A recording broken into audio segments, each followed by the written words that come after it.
জি ভাই, সম্মানিত সঞ্চালক, আসলে জামাতের বিরুদ্ধে এবং শিবিরের বিরুদ্ধে, বিশেষ করে শিবিরকে পার্লামেন্টে রাশেদ খান মেনন প্রথমেই এই কথাটা তুলেছিলেন, শিবির রক কেটেছে।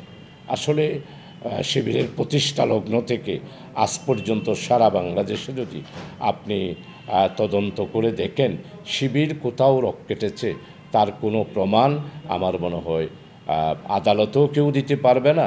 এবং রাজনৈতিকভাবে আমাদেরকে ওই যে আমরা স্বাধীনতা বিরোধী, আমরা রাজাকার, আমরা সন্ত্রাসী, আমরা জঙ্গি, যেমন আমাদেরকে জঙ্গি বলা হয়েছে।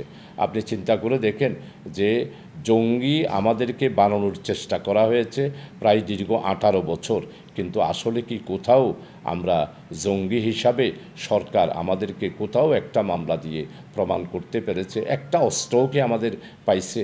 আমরা কি মানুষ না? আমরা কি পশু? কেন আমরা হাত কাটবো? এটা হলো যে একটা রাজনৈতিক স্ট্যান্ডবাজি।